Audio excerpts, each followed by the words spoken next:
Ladies and gentlemen, today we are talking to Deronte Smith, author, speaker, writer, filmmaker, a thought leader, and he says most of all, a dad. So I think that's great. That's a very positive thing to step off on. So Deronte, how you doing today? Hey, Brian, great, man. I'm happy to be here. Thank you for having me on your show. I am happy to share any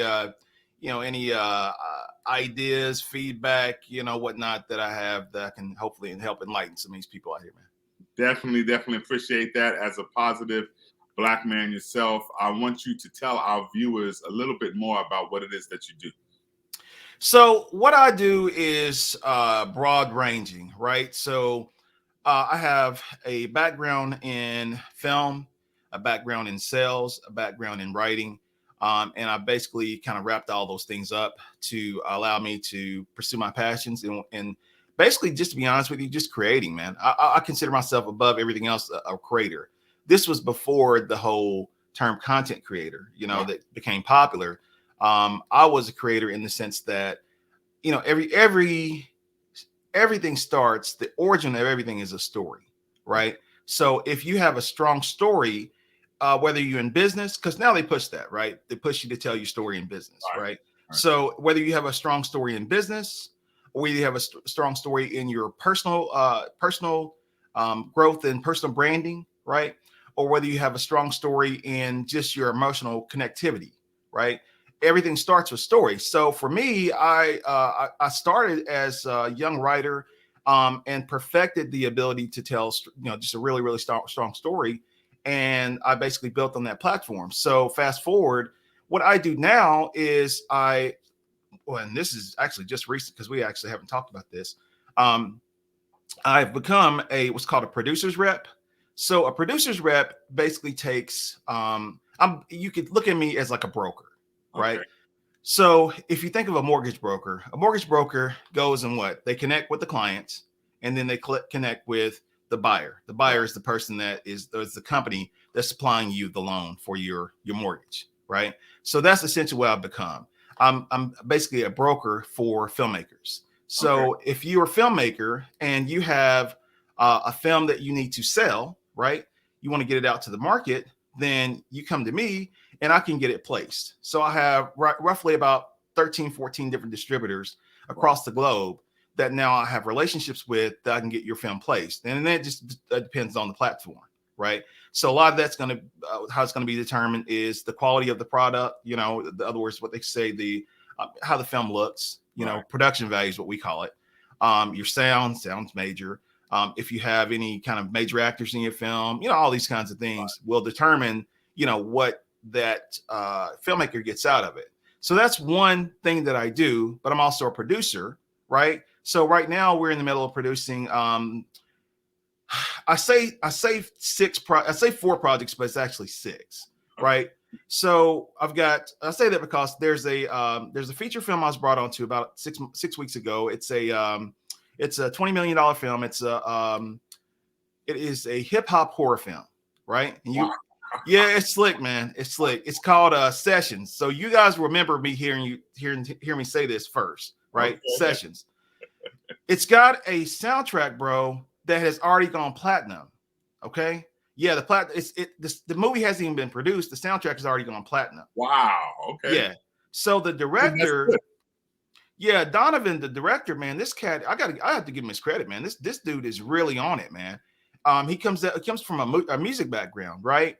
And so they brought me on because I'm a local producer and filmmaker here in Atlanta. I have relationships with the studios and stuff like that. And so basically what I'm doing is facilitating all that for them, basically helping them pull all of the local talent together, on the backside and all this other stuff, I've got another project that is actually three. So there's a group out of Florida.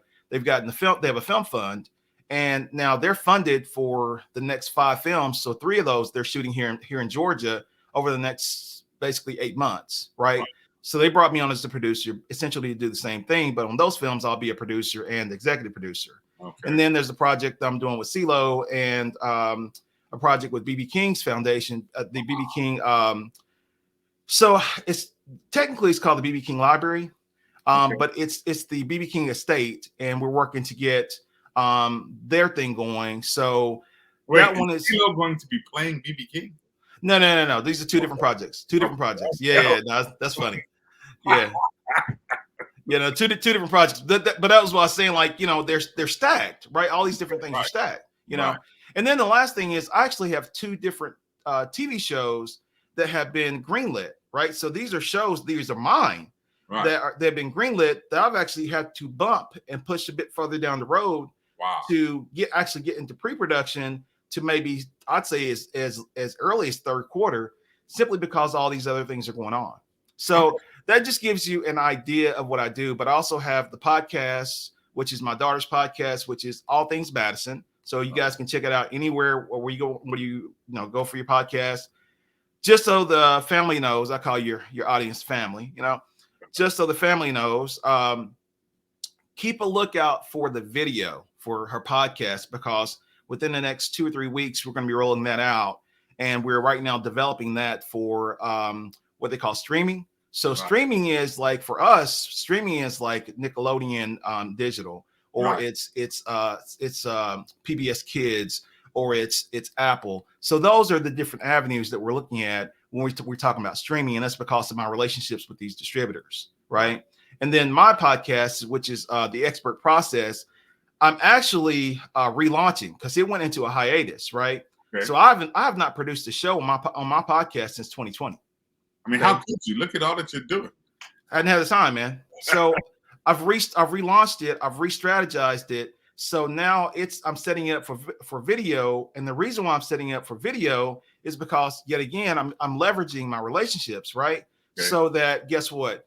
The video component I'm looking to take to some other avenues where where I can actually get it in out in a major way. So so I would say if folks want to check out what I'm doing, they can go to theexpertprocess.com and they can get, they can actually connect with me there, to be honest with you. But you ask me what I'm doing, that gives you the layout, and now we can get into, really get into it. Right. Well, I mean, it's very impressive, all the stuff that you're doing. Every time I talk to you, you're extremely busy, which takes away from the whole laziness aspect that people say about brothers in our community.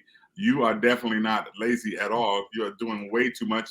In fact, you could do half of what you're doing and still not be lazy. So you're doing a great job. Thank you, man. I know it has been said that our existence as Black men in America is a lot better now than it was maybe 50 years ago, due to the fact that there's more of us on screen, there's more of us in music and in music production, there's more of us in boardrooms, and even more of us owning homes and things like that. What is your opinion on this? Does you really think it's better? Or, I mean, how do you feel about that statement?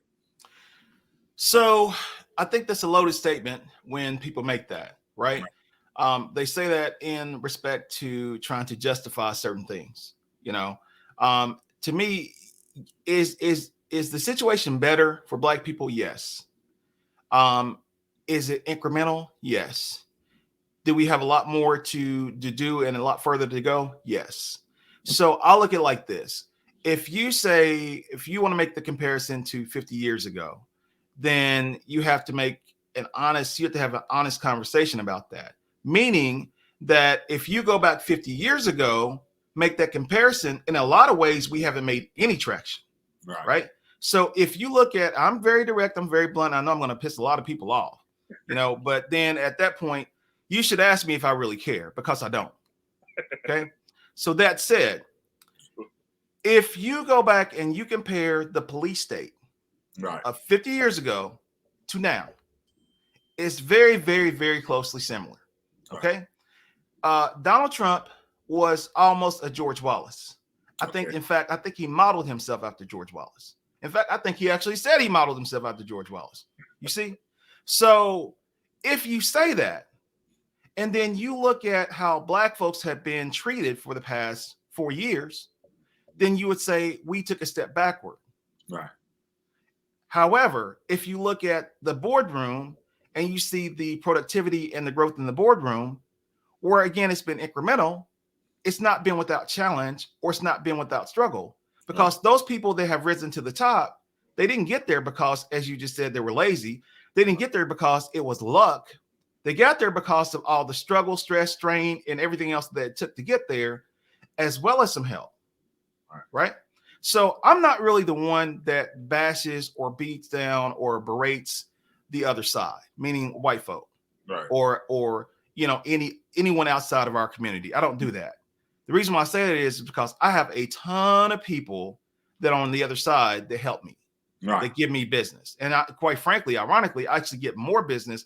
I don't want to say I'll get more business. I'll just say I'll get higher business out of them than I tend to get from us. We talk to us, they always want me to discount my rate.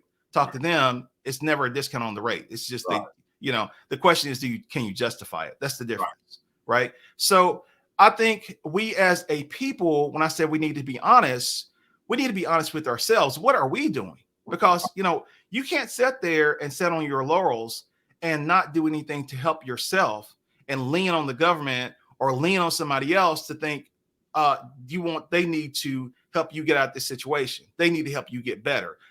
No, you have to do that yourself. And with technology now, man, there's literally no excuse. None.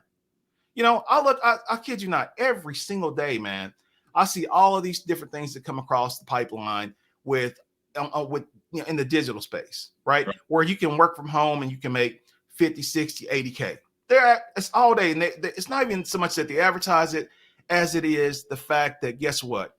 It's available. If you just take 18 minutes and do a bit of research, but we want to sit around and complain. There's no opportunities, no this, no that. Well, there aren't any opportunities if you're not looking. right. I tell my daughters, nobody's gonna come knocking at your door to give you an opportunity. You gotta go out there and get it, seek it and get it. And then if you see it, go get it, man. Right. There's a lot for us. I think there's a lot on both sides to be done. And one thing to your point is that there's never, I think, been two groups of people where one group was sort of in command and the other was, let's say, oppressed, where the oppressed group grows up without the help of somebody from that top group. Okay, so, and that's one thing I need people on both sides to realize. There are, well, I don't want to say this because it sounds like a Donald Trump quote, but there are good people on both sides. I mean, there's definitely people who understand that, hey, this is not right. Let me help you out. Let me give you a foot up. And not saying that you got to go out and look for that person, but you do your thing, and as that help comes, then it comes, and it really does a lot for you. And I do agree with you what you're saying. When I was just tutoring for my sole income at one time, I tutored a bunch of people from our community, and I tutored some white kids, and their parents always had the check on the table when I walked in the door, whereas my close friends would, hey man, can you give me a discount, or can you just say another? And I was like, you don't want me to discount the way I'm teaching your kids. So I definitely feel you. I don't know whether that's sometimes economics or that's just this family atmosphere that we have created that, no matter what, you give me a hookup. And, it can be problematic at times. So I definitely see that. I know that there's a lot that I've seen that seems to make it like it doesn't seem to make it. It's true that there's two different value systems when it comes to us being men. It seems like a good man is a good man regardless in the other community, but in our community, even the good men are sort of stripped down and exposed. It doesn't matter what we've done positively, we're going to expose you. And my example might not be the best one, but I look at a guy like Joe Jackson, okay, who hardworking man in Gary, Indiana. I've driven through Indiana. I've seen the smokestacks and the factories and all that stuff, and I can imagine that was rough. Yeah. He has 6 boys and 3 girls, so 9 kids, right, and a wife, and he's like, I'm going to take the little bit of money I make, yep, and I'm going to make my kids stars. Yep. All of a sudden, as they became famous or whatever, his life was under a microscope. What did Joe Jackson do incorrectly? How did he treat his kids? How did he do this? And they made him a joke almost, even though his kids and a couple of them are mega stars. That's right. Okay. But then we look at the group that they were compared to when they came out, the Osmonds, What's known about Daddy Osmond? Hmm. I mean, did he rule with an iron fist? Was there any discord in his family? You know, nothing seems to matter when it's those other communities. So why is that? Can you shed any light on why you feel like, you know, that family is like, okay, they got a dad and a mom? Cool. They're the Osmonds. Pristine, Provo, Utah. Great family. Whereas we got Joe and Catherine Jackson, Gary, Indiana, black family. But now we want to talk about all that's going on between them. What makes the difference between the two of those? So let me give you the setup first, right? The setup is you have to go back that you go, if you go, you know, I'm not going to say anything that I don't think anyone doesn't already know, but if you go back and you go all the way back to slavery, right? Okay. And then you come forward, what you know is that it's all institutionalized, right? This is all by design. Right. Right. So if you go back to slavery and you learned or you know that they didn't want us to read, why did they not want us to read? Because then you become educated. Right. Right. Well, the men that became educated became threats. We weren't all, you know, I've learned a lot over the last probably 10 years, frankly, man, more so than any other time in my life. You know, it's in respect to what about us, about black folk. Right. So, you know, they want us to believe that we were all downtrodden and all this other stuff. No, we weren't, man. You know, we were only downtrodden because you kept your foot on our neck. Right. Right. But as black folk became educated, what happened? They started to rise. They started to acquire wealth. They started to acquire land. They were senators and stuff like that. They don't want to tell you that, man. Right. W.E. Du Bois and all these guys, they don't want to tell you that. These are black thought leaders, right, you know, that influence popular culture, that influence, you know, the laws and stuff like that, right? As limited as they were, they still were able to make an impact. Now, the powers that be, the ones that control media, the ones that control publishing, the ones that control, you know, finance and all this other stuff. Well, if they allowed the general mass population to see us in a positive light, again, what does that do? That disseminates their wealth, right? It takes away from, you know, their power, the power structure. So what do? Again, they keep their foot on the neck as much as they possibly can, as much as is legal. Let's put it that way. And then even some illegal, right? Because that's what. So predatory lending is legal, right? Predatory lending is where they go into the black community and give us, you get a house. Yeah, you get a house, but they're giving you a 28% interest rate. As soon as you miss your first payment, they come into foreclose. You know, go into the white community and you get a house and you got a rate of 3.5%. You can skip. I had a friend of mine. I swear, I kid you not, brother. I had a friend of mine during the first recession.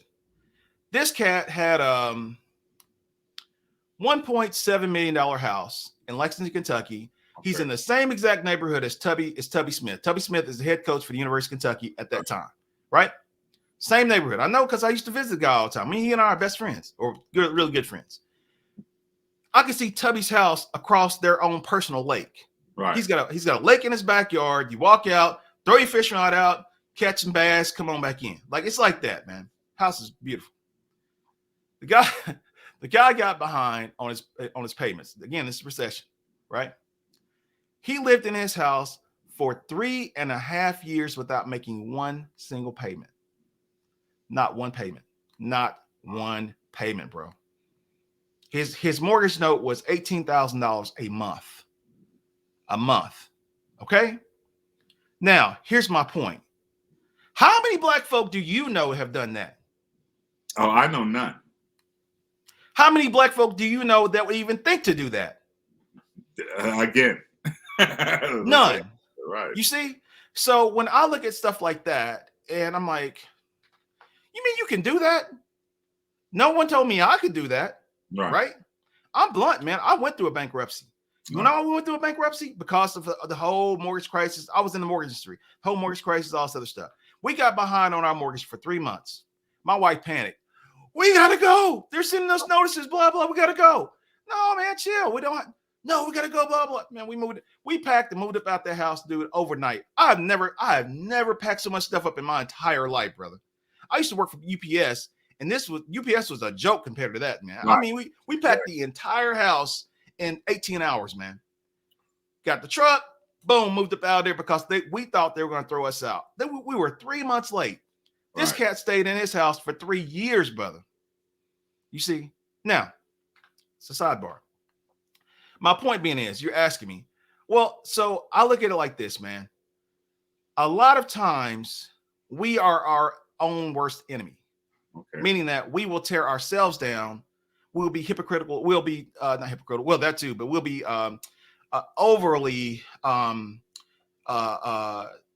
overly harsh on ourselves, more so than even the other folks. Right. Because you just have to understand, man, the industry's set up that way. It's set up so that they don't want us to succeed. They don't want, because like I said, it tears down their power structure, it tears down their paradigm, So I look at it like this. I'm like, are you correct about the Joe Jackson thing? 100%, man. 100%. But as I said, we are some of the harshest people on our own folks, man. Well, that's true. That's definitely, I think that I think we've been taught to do that. There's so many things, just like there are lies about us that Black men don't raise their kids and they don't stay in marriages, or they don't do this, or they don't work. There's more Black men in jail than there is in college. And the thing is, a lot of us aren't even looking at those statistics, which are all false. But we are saying it. We've had our favorite president say stuff like that, and it's not true. We hear it all the time when people say it, back to back to in regular conversation and things like that. And these stats are not true, but there's something that's put into our community and just given to us. And the funny thing is that even though we pushed for the right to be able to learn to read and all of that stuff, we're not reading to find out what's going on. We're just not doing that. And so as an educator, I feel kind of I feel slighted by some people that are saying these things. I'm like, you're not really educated about that. You heard that at the barbershop or the beauty shop, or you heard that at church, or you heard somebody who you thought was charismatic or in authority say it. And so now you say it as well, when they can be just as wrong as you can be. And there's a lot of truth to that, man. I mean, let me piggyback on one thing you're saying though, with respect to Joe Jackson. So Joe is a good example, but I would say a better modern day example is actually Richard Williams. Have you seen the movie King Richard yet? Not yet, but that he was on my mind when I was thinking about this question. Definitely. So the whole backstory is how I don't want to say harsh, but how harshly he raised his two daughters. Right. At least that's how the white media paints it. They paint it as if he was this really harsh guy. But the reality is, when you learn, they came out of Compton, man. They came out of Compton during the crack era. Okay. Right. They came out of Compton during the crack era. And when, gangster rap was at its all-time high, and you had these gangs, which they've not disseminated, right? You have these gangs that are prevalent all throughout the community. And you see these gangs beat this guy down more than once, right? For what? Trying to teach his daughters, trying to give them a better opportunity and all this other stuff. Man, I watched that movie. I was so angry, man. I was like, why do we in our own community, why do we do each other like this, man? This is a positive brother trying to do positive things, and he didn't do nothing to nobody. Right. Nobody, man. You know what I'm saying? So why do we have to do that to each other? We tear each other down more than we have to build each other up. You know what I mean? So I'm just like, why? Yeah, there is a ton of blame to go around on the white side. I get that. I'm with that 100% all day. But then, like I said, we have to take ownership of ourselves, man. Take stock in ourselves. It's like, hey, look, I'm gonna tell you something. You mentioned earlier, I'm raising a 9-year-old daughter, right? I'm grooming her for success. There is absolutely zero question about that, because I know what I'm doing. I have a game plan, right? It's a strategy. But the flip side to that is, I have to help her understand that we have to fight a dual battle. We fight the battle of our own community. We fight the battle of the establishment. Establishment is essentially the white community, right? I'll tell her we play chess, right? And she's damn good at it. I teach her. I'm like, learn strategy, because guess what? You need to learn what your opponent is doing and do what they do better. Right. Keep your mouth shut. Learn what they're doing. Do what they do better. Beat them at their own game, right? On the other side, you have to learn what we are not doing and do it better. Right. Right. You see my point? So it's a dual thing you have to do all the time, a dichotomy that folks don't understand and don't recognize that. Guess what? you're in the middle of it where you want to be or not. You Right. live in the hood. Guess what? Little JJ is over jacking people and this, that, and the other. But people won't tell on little JJ and help get their community clean because they're afraid of them. Right. Or that's somebody's son. Or, I've learned people don't want to take ownership. If you got a terrible child, you got 3-4 terrible kids, and they out there doing all this bad stuff, but don't nobody want to turn them in. Nobody's going to report them. Well, because snitching and all stuff. Let me tell you something, man. That means absolutely nothing to me. You know why? Because I tell you, so you're an educator. Right. I was telling my buddy this recently. He's all upset. I kid you not. I hate to say this, but I'm about to piss some folks off. I piss y'all off. Hey, feel free to write me. Feel free to reach out to me. Hit me up on my show. Do anything you need to do. Feel free to come at me. I have no problems. Zero. That said, this is my statement. My buddy, this is the most ironic thing ever in history. He is a black Republican Trumpster. Right? But he's also the most diehard black person, or how should I say this, supporter of black people that you would ever see. Went to HBCU, black wife, live in the hood, the whole nine, bro. So it's exactly right. It's the weirdest thing, man, to me. I didn't know that existed. I didn't he is a unicorn if you've ever seen one, man. Right, I mean, super nice guy, man. So anyway, this is recent. This is about 2 months ago. So I'm on the phone, talk to him. He's like, he's all been out of shape, man. I'm like, what's going on, dude? He's like, oh man, this young brother I know, man. This young brother got killed today, blah, blah. Oh man, I'm sorry, man. Sorry for your loss, bro. I said, well, where was he? He said, oh, he's back in Memphis. I said, oh man, it's terrible. Because he's from Memphis, right? I said, well, do you know the family? Nah, man. You didn't know the family? Okay, so he's in your neighborhood or something? No, he wasn't in the neighborhood either, man.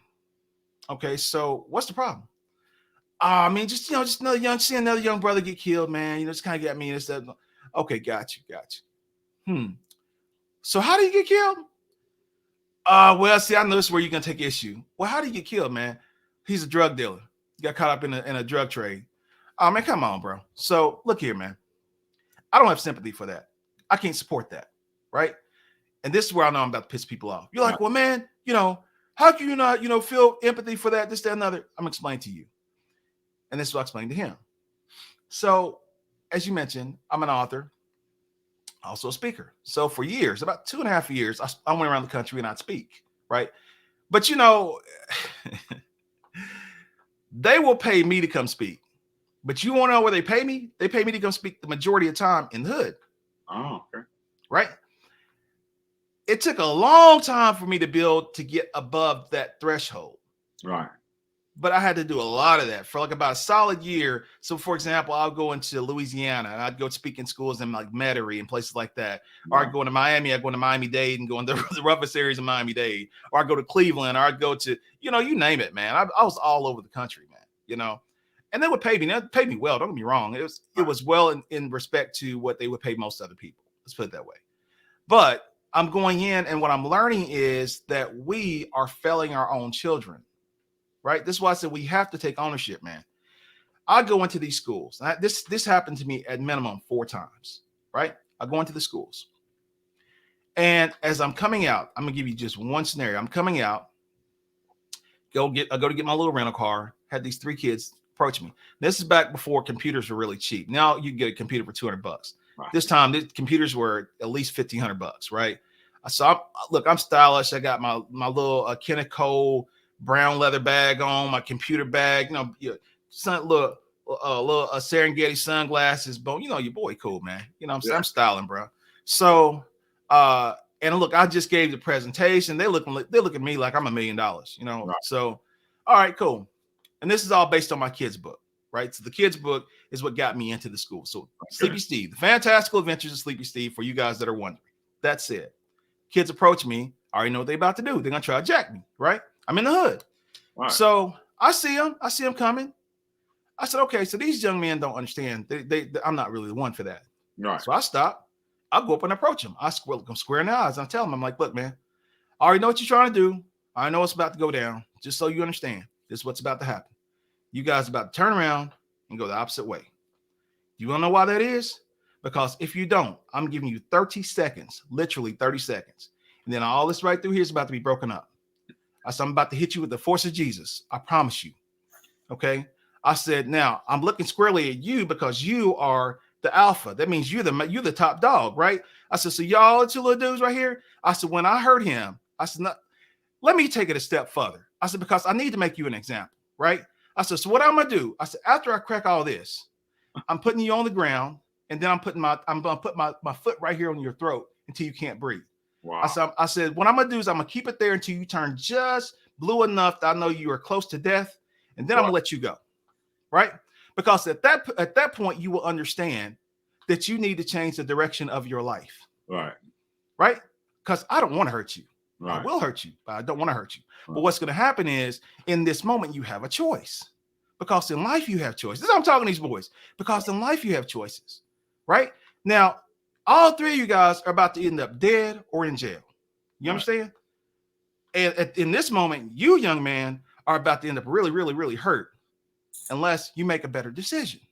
What are their faces like while you're talking to them? They're sitting like, okay. So I'm sitting like, I said, you young man, I said, you're the one you're about to catch all this hurt and pain. I said, now I'm gonna ask you guys one question. Do you think that you should make a better decision in this moment? Yeah. I said, do you think that you probably should make some better decisions in your life? Yeah. Okay, terrific. Y'all turn on around, go back in that direction, and I said, we'll both have a good day. Does that work? They turned their butts around and went on the other direction. I've had that happen, man, to at least 4 times, brother. I kid you not, at least 4 times, right? I tell my buddy this. I said, now here's the problem. About a month before that, when I'm talking to him, there's an educator here in Cobb County, right? This guy has a program. Nice guy. I met the guy, man, 30 years old. Really super guy, man. Has a program helping young men that are in disadvantaged areas, give them opportunities. He gets them internships and stuff like that to local factories and stuff like that. Helps these kids out and pulls them out of poverty, man, right? What happens? These 2 young guys that had gone through his program, right? These guys are now like in their late teens, early 20s or something. They scoped this guy out. He had just bought a brand new Toyota Camry, right? Beautiful. You know, this car is new. You know, it's nice. They scoped the guy out, man, followed him inside his apartment complex, shot him in the head, stole his car, killed the guy, stole his car, only to get about maybe 5 miles away and get caught, man.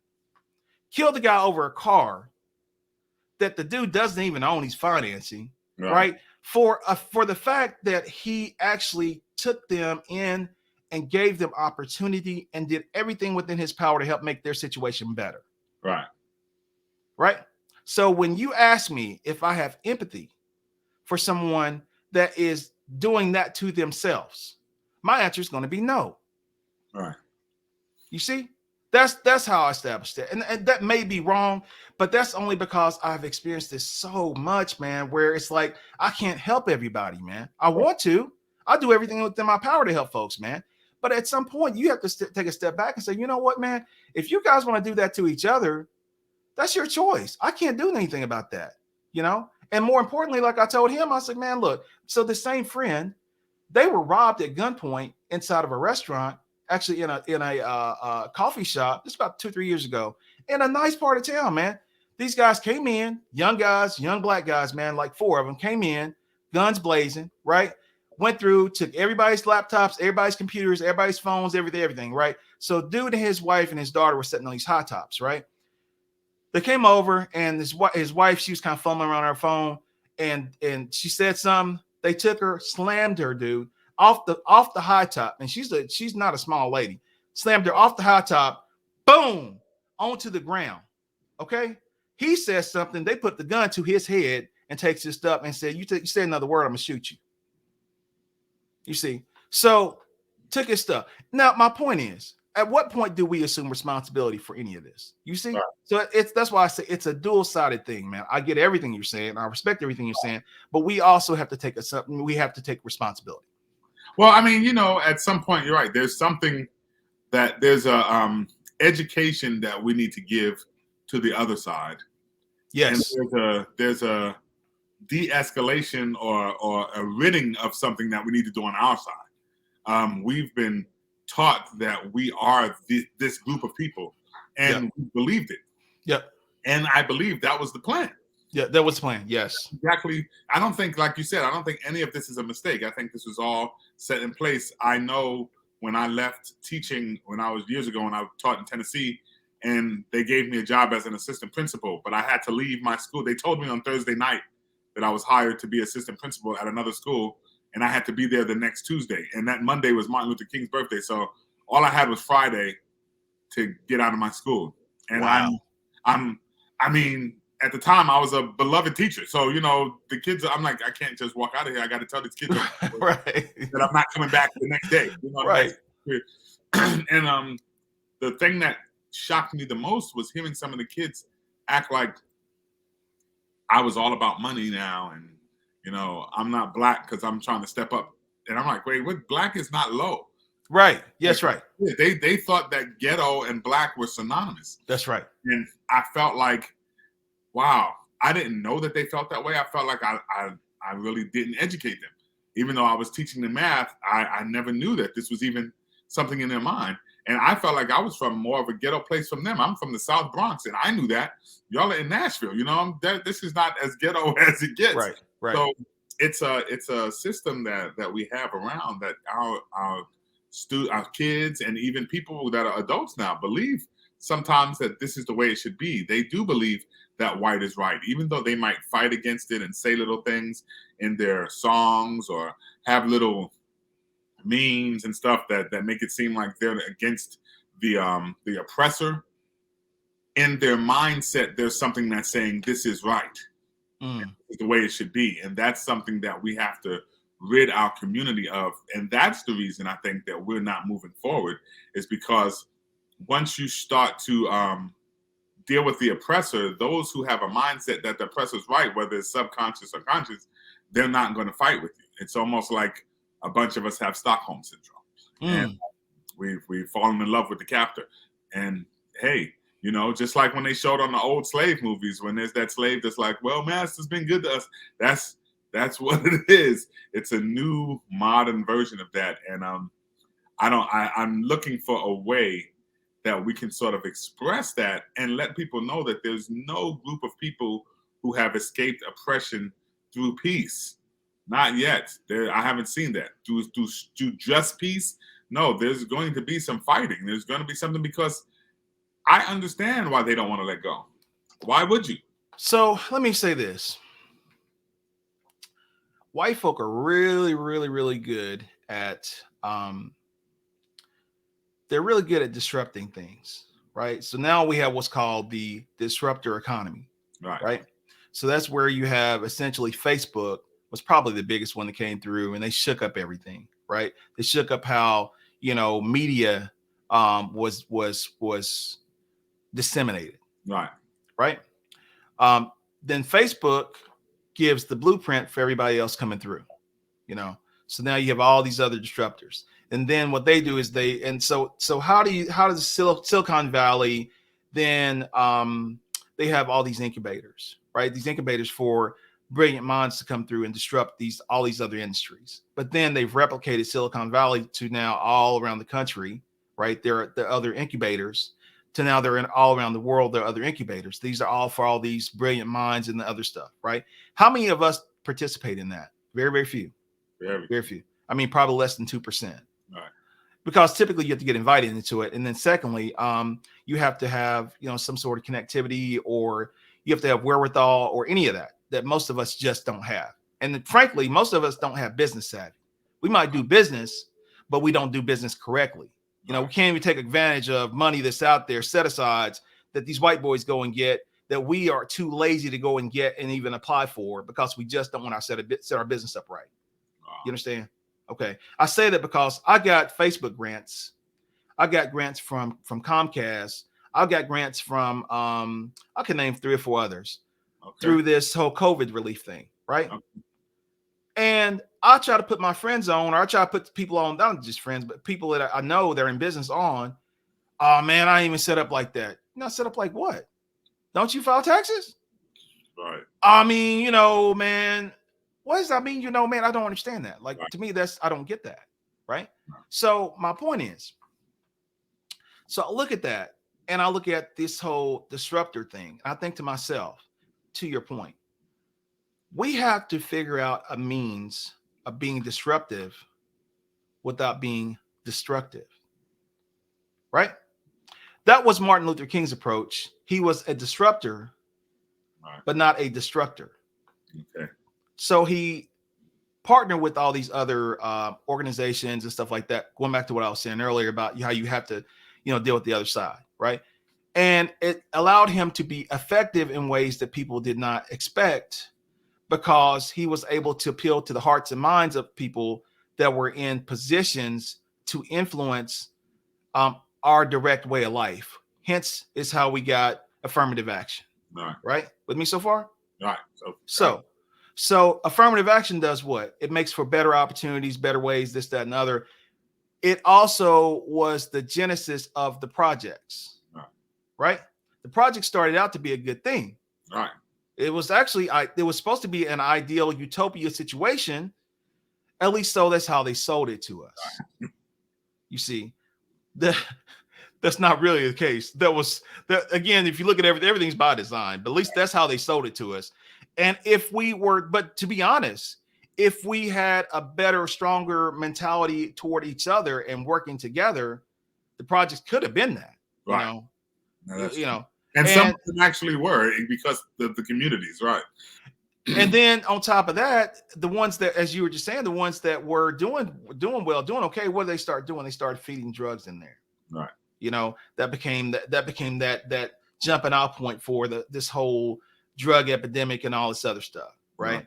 So you look at the crack epidemic and you compare that to the opioid epidemic, right? Where they pump in billions of dollars to affect the opioid epidemic, but they let us run ourselves into the ground and kill each other off and all this other stuff. You look at that and it helps you to understand why that is. Right. Well, Just Say No was our solution. And right. And giving people, just massive amounts of jail time and stuff like that. Right. So I say, we have to come to learn, again, study the game, man, and say, you know what, how can we too recognize what you just said, the areas that we need to impact, educate, and influence, but do it in such a way that it's disruptive to their way of life.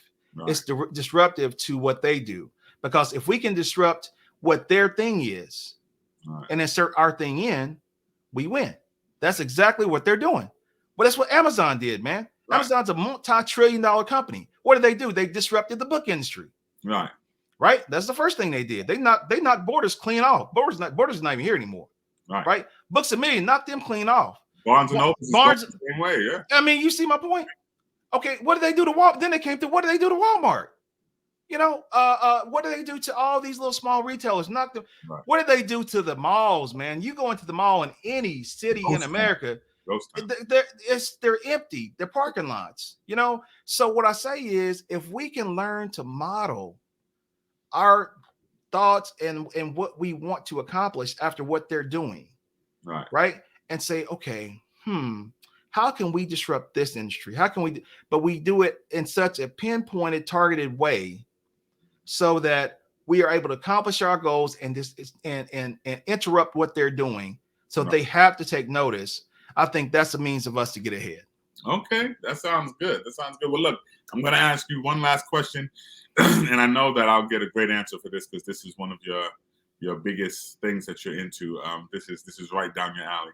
As a dad, single dad raising a daughter, what do you pour into her to keep her grounded on who Black men are and what Black men are, against the things that we're hearing, against all the things that are out there? How do you, educate her so that she sees through the things that are coming that might not be exactly true, or the things that are there to push her off to the side, off of what she's doing?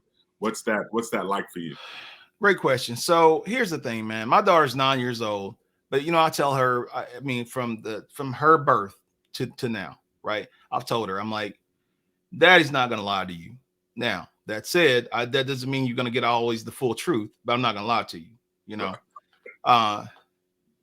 So I explained to her, I tell her about things in my own personal experience often.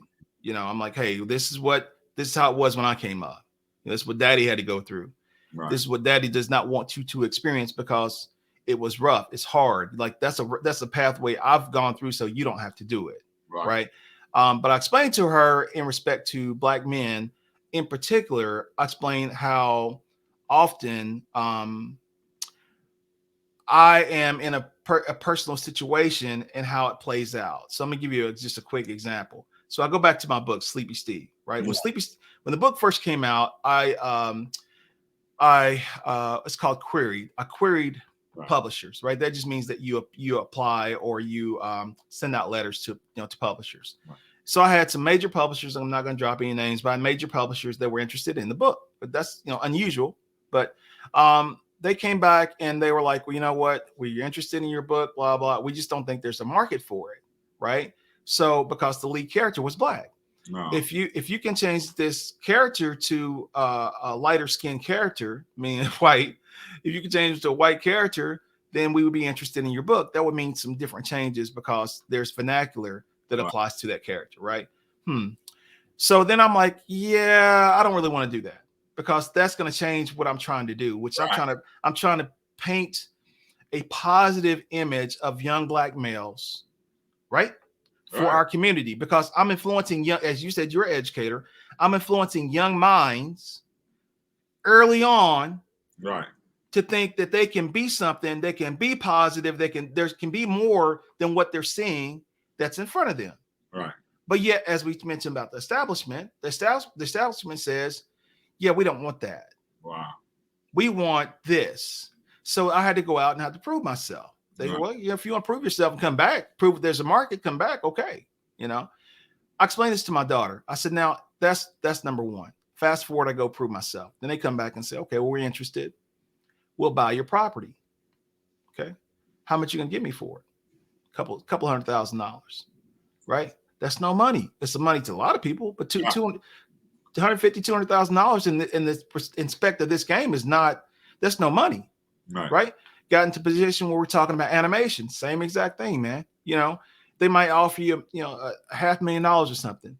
There was a lady, Deborah, I think her name's Deborah Gregory. I believe that's right. She's the creator of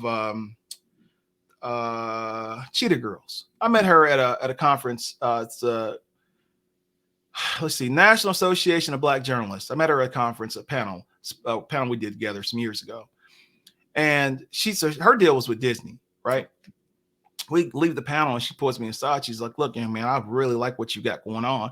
I want to give you some perspective. They're going to come for you. They're going to want to buy your stuff. But you have to understand, they're not going to give you any money in comparison to what you're going to make, right? She told me about her deal. So I'm not going to go into specifics, but essentially she wrote 12 books for Disney, right? 12 hit books, not just a book. She wrote 12 hit books for Disney. They took her concept, made it into TV shows, made it into the 3 movies, a TV show, a spinoff, and they had 3 soundtracks. She got paid. Now that was a multi-billion-dollar property. She got paid less than $1 million on everything. Everything. You see? And she's telling me this, and she's like, okay, so you know what, Mr. Smith? What I want you to know is arm yourself. Right. Take the time. Don't rush. If it takes another 5 years, if it takes another 10 years, so what? Right. Make sure you get your deal done and you do it the way you want to get it done. Right. I'm explaining all this stuff to my daughter. I explained to her that, when you look at the quote unquote, the hood, right? You look at the hood, you look at other areas. By and large, the reasons why the problems that exist in the hood are because they're not opportunities. Right? So what makes the difference is you've got people that have the means and the ability and the income, taxable income, right? That allows them to have opportunities that you don't have in the hood. So I tell her, you don't snub your nose and look down at somebody because they're in a lesser position than you, right? You just understand that their position or their plot in life may not be yours. Right. And I explained to her, I'm like, look, this is what you have to understand. The biggest thing I have to really impart in her is understand. Look, what I want you to do is look at me as your model for whomever you're going to look date in life, Right. because there's not going to be a time I'm going to mislead you, right? I'm going to feed into you every single thing, every single possibility that I can to help get you established and help get you where you need to go, right? Example, this week, she's been studying hard. She's doing great in school. Her weak subject is math, which is ironically was my weak subject, right? Her weak subject is math. So she's A's and B's, like 3 A's, 1 B, and then she's got a D in math, right? Okay. So I'm like, all right, we got to work harder on this. So after the first of the year, she's been going at it. She's been A on her math tests and stuff like that. Cool. This week was the big one. She had a test Friday, right? So leading up to it, I know she's been studying this, and this. I said, you know what I'm gonna do? I'm gonna go and get her some flowers just to give her that additional boost, that little motivation, right? Went to the store, bought 3 bouquets, put them all together, this big, huge arrangement, and then I put them in her mom's vase. So your audience doesn't know, my wife passed away. My daughter was 3, right? So I became a single dad overnight. So I tried to, so my daughter really doesn't know her mom. Right. So I try to keep her engaged and keep her, understanding who her mom was and stuff. So there's this beautiful vase that I bought her mom years ago. And so what I did is every now and again, I'll give her flowers. I'll put it in that. It's kind of an emotional tug, but it's also to give her that connectivity with her mom, right? So she comes in this big, beautiful vase of flowers sitting on the table, and she walks, wow, they're so pretty. Who's it for? It's for you. Really? Why? I said, because Madison, you've proven to me that you're working hard, you're trying your best. I said, you know what? Daddy wants to, I want to encourage you and inspire you, but I also want to plant something in your mind. Right. This is how you should expect to be treated by the person that you're going to deal with. Right. Right. Understand, I never yell at you, fuss you. What do? We talk about things, as I mentioned before we got on the call, right? Right. You make an error, there's a consequence. That's right. Really it. There's an error and a consequence. Right. And so I try to help her understand, Madison, what I need you to do is to look at people for who they are. Peel off the face mask, peel back all the layers, and look at that person for who they are, get where they are, and understand that people are people. People, the media is going to try to paint us a certain way. That's right. Right? They're going to try. You just have to know that we're already at a disadvantage, right? So they're going to try to paint us a certain way. Then I help her understand about the institutionalization, right? I'm like, these industries, these institutions, the reasons why they do, because they don't want to give up power. Right. Right? It's a power dynamic. Again, I said, if you understand that, it's not surprising. You just have to know how to act, right, how to work within the system to beat the system. You see, because you don't own the system. You don't. So then what do? You have to work within the system to beat the system. So these are the things that I teach her at 9 years old, so that when she grows to be a teenager, she grows to be an adult, she's already 5 steps ahead of the game. Hope that answers your question. Oh, definitely. I love that for a lot of reasons. One, because if she's learning this at 9, she's going to be dangerous. That's number one. She's going to be a great disruptor herself. 2, as a math teacher, I love the fact that you're encouraging her in math. So believe me, I've been tutoring and teaching math forever, and I find very few parents who express to me how much they push their kids in math because they weren't good at math. So they're like, well, they're not going to be good either. And so you didn't give up on that. So there's a lot of reasons why that story is great, and it's a great answer to the question. I'm glad to see that you're pouring into this generation, because what's going to happen is she's going to say things to her friends that they might not be getting from their dad or their mom, and it's going to cause some dialogue, and other people are going to learn because of the things that you told her. So, Deronte, I want to thank you so much for coming to today. The discussion, as always, is great. It has been great. I will definitely keep in touch with you. I love what you're doing, and hopefully we can get together again soon. But thanks so much for coming on Come Together. And, let me say one last thing, man. I just want to say one quick thing to your audience, which is the biggest thing right now. I think we have to recognize and realize is we're in a new place, man.